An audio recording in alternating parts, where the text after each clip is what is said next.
Good morning students. आज हम नया लेसन शुरू कर रहे हैं हमारा ग्रामीण समाज में परिवर्तन के उपकरण, पंचायती राज, राजनीतिक दल और दबाव समूह। दबाव समूह के अंतर्गत कुछ टॉपिक है वो हटा दिया गया है, जिसमें दबाव समूह के अंतर्गत जो उपशीर्षक है वो हटाए गए। बाकी पूरा लेसन हम पढ़ेंगे। ग्रामीण समाज में परिवर्तन किन कारकों से अर्थात किन कारणों से आता है। परिवर्तन लाने वाले जो कारक है उन्हीं को परिवर्तन के उपकरण भी कह सकते हैं। अर्थात जो हमारे समाज में अर्थात जो ग्रामीण समाज होता है उसमें किन किन कारणों से परिवर्तन होता है तो उनको ही उपकरण के नाम से जाना जाता है। प्रस्तुत अध्याय में जिन उपकरणों की चर्चा हम करेंगे वे एक प्रकार से संस्थागत अभिकरण के रूप में है।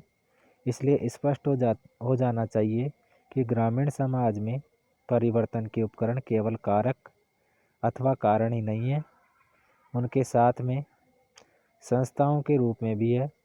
अतः हम उन 3 महत्वपूर्ण संस्थागत अभिकरणों की विवेचना करेंगे जो भारतीय समाज में परिवर्तन के कारक कहे जा सकते हैं। अर्थात 3 मुख्य जो बिंदु है उनका हम अध्ययन करेंगे और उनके माध्यम से पता लगाएंगे कि जो ग्रामीण जो क्षेत्र होता है उसमें जो परिवर्तन है वो किस तरीके से किस प्रकार से होता है। भारत गांवों का देश है। गांव की प्रगति या उन्नति पर ही भारत की प्रगति और उन्नति निर्भर है। अर्थात भारत में अधिकतर जो लोग हैं वो ग्रामीण क्षेत्रों में रहते हैं। अर्थात 75% या 70% लोग गांव में निवास करते हैं, गांव में रहकर अपनी आजीविका चलाते हैं। तो गांव का विकास होगा उसी को हम मानेंगे कि हमारे देश का भी विकास हो रहा है। अगर गांव का विकास धीमा होता है या गांव का विकास रुक जाता है तो हम कह सकते हैं कि जो हमारा देश है उस देश का विकास भी क्या हो गया, अवरुद्ध हो गया है।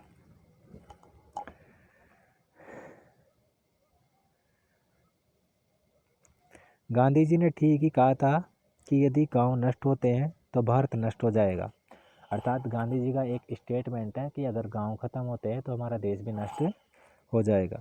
इसलिए संविधान के अनुच्छेद 40 में राज्यों को पंचायतों के गठन का निर्देश दिया गया। हमारा जो संविधान है उसका अनुच्छेद है 40 और ये हमारी नीति निर्देशक तत्व के अंतर्गत आता है, जिसमें हमारे जितने भी राज्य हैं उन सभी को निर्देश दिया गया है जो पंचायतें हैं, ग्राम पंचायतें हैं, उनका गठन करने हेतु। इसके साथ ही संविधान की 7वीं अनुसूची अर्थात राज्य सूची की प्रविष्टि 5 में ग्राम पंचायतों को शामिल करके उनके संबंध में कानून बनाने का भी अधिकार राज्य को दिया गया है।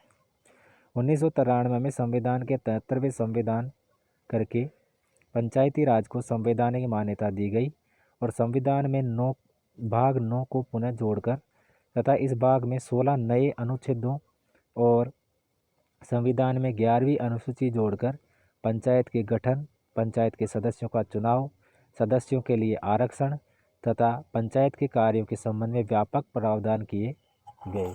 अर्थात कुछ महत्वपूर्ण चीज़ें हमारे संविधान में जोड़ी गई, बदलाव किए गए और उनके माध्यम से जो ग्राम पंचायतें हैं, जो पंचायती राज है, उसको मजबूत करने की बातें कही गई। स्वतंत्रता के पश्चात सामुदायिक विकास कार्यक्रमों की सफलता को परखने के लिए 1957 में श्री बलवंतराय मेहता अध्ययन दल का गठन किया गया। 1957 में एक समिति बनाई गई जिसका नाम था बलवंत राय मेहता समिति। अध्ययन दल को सौंपे गए कार्यों में एक कार्य जिसका कि दल को अध्ययन करना था कि कार्य संपादन में अधिक तीव्रता लाने के उद्देश्य से कार्यक्रम का संगठनात्मक ढांचा तथा कार्य करने के तरीके कहाँ तक उपयुक्त थे। इस दल ने सरकार को बताया कि सामुदायिक विकास कार्यक्रम की बुनियादी त्रुटि यह है कि जनता का इसमें सहयोग नहीं मिलता है। अध्ययन दल ने सुझाव दिया कि एक कार्यक्रम को जिसका लोगों के दिन प्रतिदिन के जीवन से संबंध है केवल उन लोगों के द्वारा ही क्रियान्वित किया जा सकता है।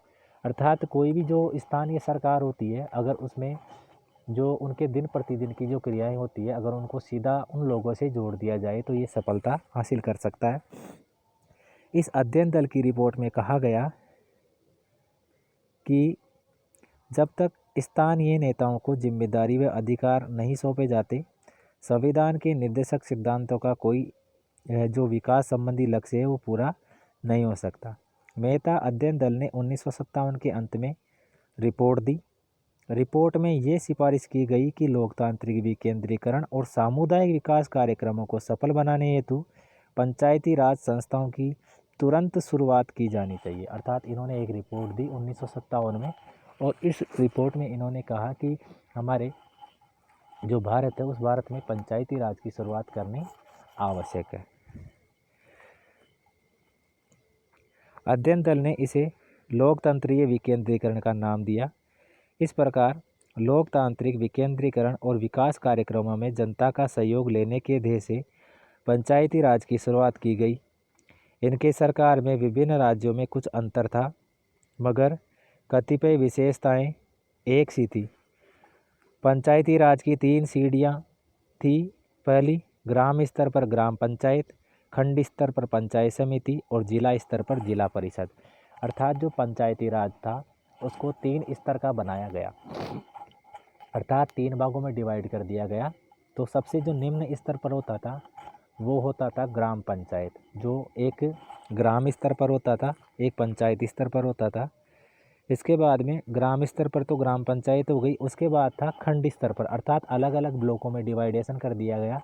तो जो खंड स्तर पर होती थी वो होती थी पंचायत समिति, अर्थात पंचायत ग्राम पंचायत से ऊपर की इकाई हो गई पंचायत समिति। उसके बाद में जो पंचायती राज की जो सर्वोच्च संस्था थी वो थी जिला परिषद, और जिला परिषद जिले में सर्वोच्च होती थी, ठीक है, और ये जिले में होती थी, अर्थात जिला स्तर पर हो गई जिला परिषद, ठीक है। इसके बाद में दूसरी चीज़ देखिए, पंचायती राज में स्थानीय लोगों को काम करने की आज़ादी थी और देखरेख उच्च स्तर से हो सकता था, अर्थात जो स्थानीय जो लोग थे वो इसमें हिस्सा लेते थे और उनकी वो देखरेख भी कर सकते थे। तीसरा बिंदु है, सामुदायिक विकास कार्यक्रम की भांति ये शासकीय ढांचे का अंग नहीं था। पंचायती राज संस्थाएं निर्वाचित होती थी और उसके कर्मचारी जनप्रतिनिधियों के अधीन काम करते थे। इसके बाद में नंबर 4 है, साधन जुटाने और जनसहयोग संगठित करने का भी इन संस्थाओं को पर्याप्त अधिकार था, अर्थात ये जन समर्थन भी जुटा सकती थी, लोगों से राय भी ले सकती थी, लोगों से परामर्श ले सकती थी, इसके अलावा अपने सुझाव भी दे सकती थी, सुझाव मांग भी सकती थी। तो इससे क्या हुआ, सामुदायिकता बढ़ गई।